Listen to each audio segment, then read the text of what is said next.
اور اس میں ہے کیا, اس میں اما عائشہ رضی اللہ تعالیٰ عنہ کی وہی روایت ہے جو 11 رکعت کی بات کرتی ہیں. تو 11 رکعات کی بات اما عائشہ رضی اللہ تعالیٰ عنہ نے بیان فرمائی ہے, اور وہیں پہ تراویح سے ملتا جو لفظ ہے.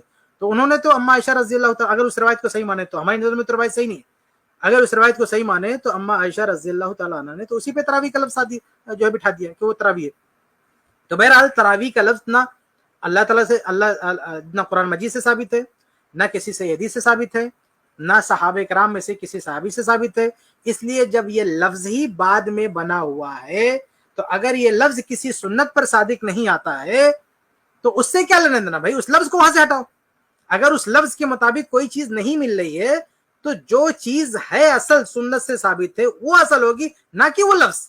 وہ لفظ اپنی جگہ سے ہٹے گا لیکن اصل چیز یعنی قرآن و حدیث اپنی جگہ سے نہیں لے گا. اب آپ نے ایک اور لفظ بنا کے رکھا نا, شب برات, شب برات یہ لفظ ہے, اس لفظ کا جو مدلول ہے, جو معنی مطلب اس کے تعلق سے کوئی دلیل موجود نہیں ہے. تو اس لفظ کو اپنے پیچھے ہٹنا ہوگا, نہ کہ ہم کوئی قرآن حدیث کی کوئی چیز بنا کے لا کے ڈال دیں گے کہ اس لفظ کے مطابق کوئی چیز ہو. تو شب برات اس لفظ کو آپ کو وڈرا کرنا ہوگا اگر اس کے مطابق کوئی چیز نہیں مل رہی ہے تو, اور حقیقت میں کچھ بھی نہیں ہے. اس لیے لفظ شب برات آپ لاکھ چلائیں, فلاں نے کہا, دھماکے نے کہا, لیکن جب اس کی دلیل موجود ہے اس کی کوئی حیثیت نہیں ہے. تو ایسے اگر تراویح کا مطلب آپ یہ سمجھتے ہیں کہ جو ہے اتنی ساری رکعات ہوں تو ان یعنی 8 رکعات کو اگر تراویح پہ یہ لفظ صادق نہیں آتا تو اپنے پاس رکھیے نا اس لفظ کو, ہمیں اس کی ضرورت نہیں ہے, ہمیں لفظ تراویح کی ضرورت نہیں ہے. جب صحابہ نے ہم صحابہ اور تابعین کے فہم کو مانتے ہیں, تو صحابہ نے جب اس کو لفظ کو نہیں استعمال کیا تو ہمیں کیا ضرورت ہے استعمال کرنے کی, پہلی بات. دوسری بات یہ ہے کہ دیکھیے خیر القرون میں بھی کوئی نام و نشان نہیں ملتا ہے کہ کسی نے تراویح کا لفظ استعمال کیا. آپ کہہ رہے ہیں کہ بہت ساری رکعات پہ تراویح کا لفظ استعمال ہوگا, تو بھائی جن لوگوں نے 20 نہیں 20 سے بھی زیادہ پڑھی ہے, 20 نہیں 20 سے بھی زیادہ, 40 پڑھی ہے لوگوں نے, 36 پڑھی ہے لوگوں نے, بہت بڑی تعداد میں رکعتیں پڑھی ہے, تو ان لوگوں نے ان رکعات پہ تراویح کا لفظ استعمال کیا, تو آپ نے 20 پہ کہاں سے لا کے فٹ کر دیا. آپ نے کہا کہ یہ جمع ہے بہت زیادہ پہ تراویح کا لفظ صادق ہوگا. اگر یہی بات ہے تو 20 کو بھی تراویح مت بولیے, آپ بولے نا 40 پڑھیں گے تب تراویح پڑھیں گے, 40 پڑھیں گے اس کے بعد تراویح پڑھیں گے.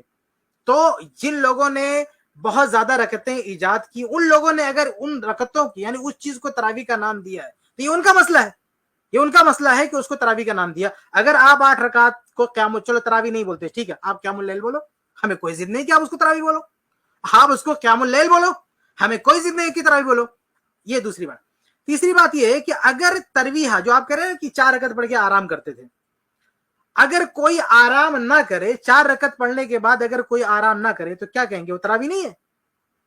آپ مجھے یہ بتائیں مفتی صاحب, آپ فتویٰ دیں کہ اگر کوئی بندہ, آپ کہتے ہیں کہ تراویح کا لفظ صادق نہیں آئے گا, ٹھیک ہے, آپ کہتے ہیں کیونکہ تراویح میں 8 رکعت 11 رکعت میں بار بار آدمی آرام نہیں کر رہا. ہم کہتے ہیں کہ 20 رکعت بھی اگر کوئی پڑھ رہا ہے اور وہ ہر 4 رکعت پہ آرام نہیں کر رہا ہے, مستقل یعنی کنٹینیو پڑھتے جا رہا, تو آپ یہ بتائیے کہ کیا اسے تراویح بولیں گے یا نہیں بولیں گے؟ اس نماز کا کیا نام رکھیں گے؟ کیا اس کوئی اور نماز کا نام رکھ دیں گے؟ دیکھیے امام احمد بن حنبل رحمہ اللہ سے یہ پوچھا گیا مسائل ابی داؤد, امام ابو داؤد رحمہ اللہ جو ان کے شاگرد ہیں, ان کی کتاب ہے مسائل ابی داؤد, اس میں انہوں نے پوچھا, وہ کہتے ہیں کہ سمیت احمد, میں نے امام احمد بن حنبل رحمہ اللہ سے سنا کہ سئل عن قوم صلوا فی رمضان 5 تراویح, کہ ہم نے یعنی میں نے سنا کہ امام احمد بن حنبل رحمہ اللہ سے پوچھا گیا کہ کچھ لوگ جو 5 تراویح پڑھتے ہیں یعنی 5 چوک 20 رکعت پڑھتے ہیں یعنی 5 بار آرام کرتے ہیں, تو 5 بار آرام کرتے ہیں, تو 5 بار یعنی 4 پڑھنے کے بعد آرام کرتے ہیں, یعنی 5 تراویح پڑھتے ہیں, لیکن لم یتروح بینہم, لیکن وہ یعنی پڑھتے یعنی تراویح کا نام دیا اس کو, لیکن بیچ میں وہ آرام نہیں کرتے ہیں. قال اللہ باس کا کوئی حرج کی بات نہیں. یعنی آپ بتائیے کہ اتنی ساری رکعات پڑھتے ہیں لیکن بیچ میں اگر وہ آرام نہ کریں تو کہتے ہیں کوئی مسئلہ نہیں. تو یہ جو بیچ میں آرام کرنے والی بات ہے نا, یعنی 4 رکعت پہ آرام کرنے, کیا یہ قرآن و حدیث میں اس کو لازم کیا گیا کہ آرام کرنا؟ بھائی امام احمد بن حنبل رحمہ اللہ فتویٰ دے رہے ہیں کہ اگر کوئی آرام نہیں بھی کرتا ہے, ان سے پوچھا گیا کہ کوئی اتنی رکعات پڑھتا ہے اور بیچ میں آرام نہیں کرتا تو کوئی مسئلہ؟ کہتے کوئی مسئلہ نہیں ہے. تو آپ دیکھیں کہ وہ نہ رکعت یعنی وہ شخص جو 20 رکعت پڑھ رہا ہے, ہم 8 کی بات نہیں کر رہے ہیں, ہم کہہ رہے ہیں جو 20 رکعت پڑھ رہا ہے اگر وہ بیچ میں آرام نہ کرے تو کیا اس کی نماز تراویح نہیں ہے؟ کیا اس کو آپ تراویح نہیں کہیں گے؟ اور آگے بڑھیں، ایک اور چیز، یہ جو ہماری کتاب ہے مسنون رکعت تراویح، اس میں ہم نے صفحہ نمبر جو ہے 383 اس پہ میں نے اس شبہے کا جواب دے رکھا ہے. یہ جو آپ نے اٹھایا نا لفظ تراویح، اس میں ہم نے یہ تفصیل دے رکھی ہے کہ اگر مان بھی لیں کہ نہیں جو ہے تراویح ہر حال میں بولنا ہی بولنا ہے، تو جو 11 رکعت پڑھتے ہیں ان پر بھی تراویح کا لفظ صادق ہو سکتا ہے اگر وہ 4 رکعت کے بعد تھوڑا رکتے ہیں. کہ آپ نے کہا کہ جمع میں کم سے کم 3 ہونا چاہیے، بھئی یہ کس نے بتا دیا آپ کو جمع میں کم سے کم 3 ہونا چاہیے؟ اگر 2 ہے، کوئی چیز 2 ہے تو اس پہ بھی جمع کا لفظ آتا ہے. اس پہ بہت ساری تفصیل آپ کو ملے گی میری کتاب میں، لیکن میں صرف ایک مسئلے کی طرف اشارہ کروں گا. سورہ نساء کی آیت نمبر 11 ہے. اللہ تعالیٰ فرماتا ہے فَإِن لَّمْ يَكُن لَّهُ وَلَدٌ وَوَرِثَهُ أَبْوَاهُ فَلِأُمِّهِ الثُّلُثُ فَإِن كَانَ لَهُ إِخْوَةٌ فَلِأُمِّهِ السُّدُسُ. اللہ تعالیٰ یہ فرماتا ہے کہ اگر کسی مرنے والے کے بھائی ہوں، اخوہ مرنے والے کے بھائی ہوں، تو ماں کا حصہ کتنا؟ 1/6. اب مفتی صاحب مجھے آپ فتویٰ دیجئے کہ ایک آدمی مر گیا، یہاں پہ جمع کا لفظ ہے، اخوہ جمع کا لفظ ہے، کہ اگر مرنے والے کے بھائی ہوں گے تو مرنے والے کی ماں کا حصہ کتنا؟ 1/6. اب اگر مرنے والے کے 2 بھائی ہوں، 2، تو ان کی والدہ کا کتنا حصہ ہوگا؟ کیا 1/6 نہیں ہوگا؟ یعنی ایک آدمی مر گیا اور اس کے اولاد نہیں ہے، ایک آدمی مر گیا اس کی اولاد نہیں ہے.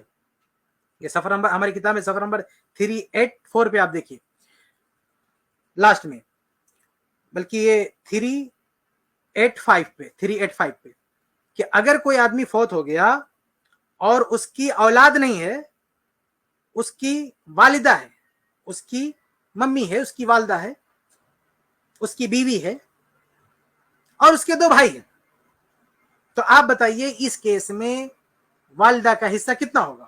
میرے خیال سے کسی بھی چاروں مذہب میں کسی سے بھی جا کے پوچھیں گے، چاروں مذاہب میں اہل حدیث سے یا حنفی سے کسی بھی مفتی سے پوچھیں گے تو وہ کہے گا کہ والدہ کا حصہ 1/6. تو قرآن میں اخوہ کا جمع ہے، تو 2 کے ہونے کی وجہ سے آپ 1/6 حصہ کیسے دیں گے؟ تو پتہ چلا کہ 2 پہ بھی جمع کا اطلاق ہوتا ہے. تو اگر 4 تراویح پڑھ کے کوئی آرام کرتا ہے، پھر 4 پڑھ کے کوئی آرام کرتا ہے، تو اس کو بھی تراویح کہا جائے گا. سمجھ رہے؟ اس کو بھی تراویح کہا جائے گا کیونکہ 2 بار آرام کیا گیا، 2 پہ بھی جمع کا اطلاق ہوتا ہے. اور ایک بات یہ ہے، میں نے ابھی کہا تھوڑی دیر پہلے کہ اگر کوئی 2 پہ بھی نہیں رکتا ہے، یعنی مطلب آرام ہی نہیں کرتا، صرف سے مسلسل پڑھتے جاتا ہے، تو بھی آپ یہ نہیں کہہ سکتے کہ جو ہے وہ تراویح نہیں پڑھ رہا ہے. اور آپ نہ بھی کہیں تب بھی کوئی مسئلہ نہیں، تراویح نہ بولے، قیام رمضان تو بولیں گے نا آپ اس کو قیام رمضان تو بولیں گے نا، تراویح نہ بولیں کوئی دقت نہیں. تو یہ جو لفظ سے آپ نے ثابت کرنے کی کوشش کی ہے، اس کی کوئی حیثیت نہیں. اس لفظ سے اگر بہت زیادہ یعنی اگر آپ کی بات مان بھی لیں، حالانکہ میں نے قرآن سے مثال دے دیا کہ 2 پہ بھی جمع کا اطلاق ہوتا ہے، جمع کا لفظ ہے، جیسے اخوہ آیا ہے 2 پہ، لیکن چلو اگر ہم آپ کی بات مان بھی لیتے ہیں کہ 2 پہ جمع نہیں کہہ سکتے، تو زیادہ بات کیا ہوگی؟ یہ ہوگی کہ بعد میں جب لوگوں نے یعنی 11 رکعت سے زیادہ پڑھنا شروع کیا، یعنی بہت زیادہ پڑھنا شروع کیا 11 رکعت سے زیادہ، تو ان کو آرام کرنے کی ضرورت محسوس ہوئی، تو ان لوگوں نے اس کا نام تراویح رکھا. تو یہ وہی نماز ہے جس کی اصل 11 ہے، بعد میں جب اس میں اضافہ کیا گیا تو اس اضافے کی وجہ سے یہ ٹائٹل بنا. تو جب بعد میں اس کا کسی وجہ سے اس کا ٹائٹل بنا، تو اب اس پوری نماز کو جو اصل نام قیام رمضان تھا، اس کا نام لوگوں نے تراویح رکھ دیا. تو یہ لوگوں کا جو دیا ہوا نام ہے، اس نام سے مسئلہ ثابت نہیں ہوتا، اس نام سے شرعی مسئلہ ثابت نہیں ہوتا. تو بہرحال خلاصہ یہ کہ یہ جو لفظ تراویح سے آپ نے ثابت کرنے کی کوشش کی ہے اور آپ سمجھتے ہیں کسی نے اس کا جواب نہیں دیا، آپ اہل حدیث کی کوئی بھی کتاب اٹھا کے دیکھیں، میرے خیال سے ہر کتاب میں اس چیز کی وضاحت موجود ہے کہ لفظ تراویح سے جو ہے یہ مسئلہ ثابت ہونے والا نہیں. آپ ہماری کتاب بھی دیکھ سکتے ہیں، اس میں بھی پوری تفصیل موجود ہے، میں نے تھوڑی سی وضاحت آپ کے سامنے رکھی ہے. آگے بڑھتے ہیں. زیادہ کے لیے الگ، وہ مجھے کہہ رہے تھے نا اس بحث میں، مال ہم پورے طور پر تراویح کا لفظ اس پہ صادق نہیں آئے گا. بات آ رہی ہے سمجھ میں کہ نہیں آ رہی ہے؟ سمجھ میں سب آ رہی ہے، لیکن گھننے بن جاتے ہیں، گھماتے ہیں. اب دیکھیں نا یوٹیوب پہ اس کا جو بیان ہے کہ مفتی صاحب آپ دلیل دو، جو دعویٰ کرے دلیل اس کے ذمے ہے. میں نے کہا دلیل اس کے ذمے اس وقت ہے جب سامنے والے دعوے کا انکار کرے. میں نے ستار بھائی کو میں نے کہا کہ ستار بھائی تم نے 1 لاکھ روپے لیے ہیں. ستار بھائی کہہ رہے ہیں نہیں، ہاں لیے ہیں. تو مجھے کیا ضرورت ہے میں گواہ پیش کروں کہ دلیل دوں؟ وہ مان رہا ہے, تو یہ سب مانتے ہیں. کون مان رہا ہے؟ یہ تو مفتی صاحب کہہ رہے ہیں, مفتی صاحب یہ کہہ رہے ہیں نا کہ سب مان رہے ہیں. کیا مان رہے ہیں بھائی؟ کہہ رہے ہیں ہمیں دلیل دینے کی ضرورت نہیں ہے. کیوں نہیں ضرورت؟ ہم یہ نہیں مانتے کہ تراویح کا لفظ قرآن میں ہے, ہم یہ نہیں مانتے کہ تراویح کا لفظ حدیث میں ہے, ہم یہ نہیں مانتے کہ تراویح کا لفظ کسی صحابی نے جو ہے استعمال کیا. اس لیے بعد کے لوگوں نے استعمال کیا ہے تو وہ جانے, ان کا کام جانے.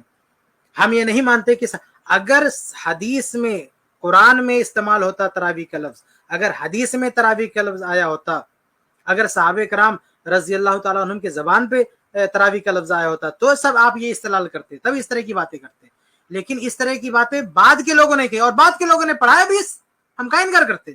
بعد کے لوگوں نے 20 پڑھا ہے, 40 پڑھا ہے, اس سے زیادہ پڑھا ہے. تو جن لوگوں نے 40 پڑھا, 20 پڑھا, ان لوگوں نے تراویح کا نام دیا, تو اس سے ہم کو کیا لینے دینا. لیکن اللہ کے نبی نے یہ نام نہیں دیا ہے, صحابہ نے یہ نام دیا ہے. تو آپ یہ نا, آپ اگر یہ سمجھتے کہ سامنے والا تسلیم کر رہا ہے, سامنے والا یہ تسلیم کر رہا ہے کہ بعد کے لوگوں نے یہ نام دیا ہے. سامنے والا یہ تسلیم نہیں کر رہا ہے کہ اللہ اس کے رسول نے یہ نام دیا ہے یا صحابہ نے یہ نام دیا ہے. صحابہ کے اقوال میں, احادیث میں قیام کا لفظ آئے گا, صلاۃ اللیل, قیام اللیل, اس طرح کی باتیں آئیں گی. قیام کا لفظ آئے گی, خامہ کا لفظ آئے گا, صلاح کا لفظ آئے گا, صلاۃ اللیل کا لفظ آئے گا, لیکن تراویح کا لفظ نہیں آئے گا. تراویح کا لفظ یہ بعد کے لوگوں کا دیا ہوا ہے, اور بعد کے لوگوں نے یہ لفظ دیا ہے, اور بعد کے لوگوں نے جو ہے 20 رکعت تراویح کو بھی تراویح کہا ہے, 40 رکعت تراویح کو بھی تراویح کہا ہے. اور اگر بیچ میں ترویحہ نہیں ہوتا ہے, آپ کہہ رہے نا ترویحہ صادق نہیں آئے گا, ارے بھائی ابھی امام احمد بن حنبل رحمہ اللہ کا قول میں پیش کر چکا کہ اگر کوئی بیٹھتا ہی نہیں ہے, اگر کوئی آرام نہیں کرتا ہے, تو بھی اس کو جو ہے تراویح کا نام دیا جاتا ہے. تو ایک بار جب اس کا بعض لوگوں نے یہ ٹائٹل دے دیا, تراویح کا لفظ دے دیا, تو جس وجہ سے دیا ہے وہ وجہ نہیں بھی پائی جاتی تو بھی تراویح کا نام دیا جا رہا ہے. بیچ میں کوئی بیٹھ کے آرام نہیں کر رہا ہے تو بھی تراویح کا نام دیا جا رہا ہے. تو اگر 11 رکعت پہ اگر ہم مان بھی لیں کہ 11 رکعت پہ یہ لفظ ثابت نہیں آتا ہے, چونکہ اسی میں آپ نے بڑھا دیا رکعتیں, تو آپ نے اس کو تراویح بولا, اس لیے اس نماز کو بھی تراویح کہا جائے گا. جیسے 20 رکعت کو اگر کوئی بیچ میں نہیں بیٹھتا ہے, کنٹینیو پڑھتا ہے, تو کیا اس کا نام تراویح نہیں کہیں گے؟ تو اگر اس میں صرف چونکہ اس نماز کا نام علماء نے ٹائٹل دے دیا, تو اب اس کی رکعتیں گھٹائیں یا بڑھائیں, بیچ میں بیٹھیں یا نہ بیٹھیں, باہر صورت اس کا نام تراویح رہے گا. میں امام احمد بن حنبل رحمہ اللہ کا قول پیش کر چکا ہوں کہ اگر کوئی ترویحہ نہیں کرتا ہے, آرام نہیں کرتا ہے, تو بھی کوئی مسئلہ نہیں ہے, اور پھر اسی سوال و جواب میں اس کا نام تراویح رکھا گیا ہے. اور امام بخاری رحمہ اللہ, انہوں نے تو صلاۃ التراویح کا چیپٹر قائم کیا نا, اور رکعتیں کتنی بتائی ہیں؟ 11. تو امام بخاری رحمہ اللہ نے بھی 11 رکعت پہ تراویح کا لفظ کا اطلاق کیا ہے, 11 پہ. تو اب بعد کے لوگ کہتے رہے, آپ جو ہے فتویٰ دیتے رہے کہ تراویح کا لفظ ثابت نہیں آئے گا, یا آپ کی نظر میں ثابت نہیں آئے گا, امام بخاری کی نظر میں تو ہو گیا نا ثابت. امام بخاری, اور میں شروع میں کہہ چکا ہوں کہ امام بخاری رحمہ اللہ کو ابن حجر رحمہ اللہ نے کیا کہا؟ امام الدنیا فی فقہ الحدیث. تو جو پوری دنیا میں فقہ الحدیث کے امام ہیں, وہ 11 رکعات قیام اللیل کو تراویح کا نام دے رہے ہیں. اب آج کے 1400 سال کے بعد کا کوئی مفتی یہ کہیں گے تراویح کا لفظ صادق نہیں آتا ہے, وہ بولتا رہے, ہم کو کیا لینے دینا, وہ بولتا رہے. 1400 سال کے بعد کا کوئی مفتی بولتا ہے کہ 11 رکعات پہ تراویح کا لفظ صادق نہیں آتا, اس کے بولنے سے کیا فرق پڑتا ہے؟ اگر امام الدنیا فی فقہ الحدیث امام بخاری رحمہ اللہ نے تراویح کا لفظ بول دیا ہے 11 رکعات پہ, تو اس کے بولنے سے کیا فرق پڑتا ہے؟ تو بہرحال یہ دعویٰ کرنا کہ تراویح کا لفظ صادق نہیں آئے گا, یہ بیکار کی بات ہے. اور اپنے منہ میاں مٹھو بننا کہ سامنے والا مان رہا ہے, سب کچھ تسلیم کر رہا ہے, یہ آپ کی خوش فہمی ہے. کوئی تسلیم نہیں کر رہا ہے, یہ آپ کا دعویٰ یا آپ کا استدلال, یہ کوئی تسلیم نہیں کر رہا ہے. پوری صراحت کے ساتھ ہم کہہ چکے ہیں کہ یہ لفظ نہ قرآن میں, نہ حدیث میں ہے, نہ صحابہ کرام کے آثار میں. بعد کے لوگوں نے اس نماز کو یہ نام دیا ہے, اور بعد لوگوں نے یہ بھی کہا ہے کہ اگر اس میں تراویح نہیں ہوتا تو بھی صلاۃ التراویح کریں گے. 11 رکعات کو بھی جو ہے تراویح کہا ہے. اور کتنے سارے اقوال ہیں, آپ ہماری کتاب پڑھیں, جن ائمہ نے 11 رکعات کو اختیار کیا ہے, اس اختیار کرنے کے باوجود بھی اس کو تراویح کا نام دیا ہے. تو جب ائمہ نے اس پہ بھی تراویح کا اطلاق کیا ہے, تو آپ کون ہوتے 1400 سال کے بعد کہنے والے کہ نہیں اس کو تراویح نہیں کہیں گے؟ اور اگر نہیں کہے تو کہتے رہے, اگر آپ کو ٹائٹل چھیننا تو چھینتے رہے. ہم تو کہتے ہیں وہ قیام رمضان ہے, آپ تراویح نہ بھی بولے تو کوئی فرق پڑنے والا نہیں. بہرحال جو اصل نص ہے قرآن, اصل نص حدیث, صحابہ کرام کا اثر جو اصل دلیل ہے, اس میں 11 رکعات ثابت ہے. یہ نام سے کوئی مسئلہ ثابت نہیں ہوتا, اصل جو چیز ہے وہ موجود ہے وہاں پہ. جس نے بھی حدیث کی کتابیں پڑھی ان کو پتا ہے کہ ترویح کا لفظ اس لیے لکھا ہوا ہے اس میں. تو اسلاف سے مسجد نبوی میں, حرم میں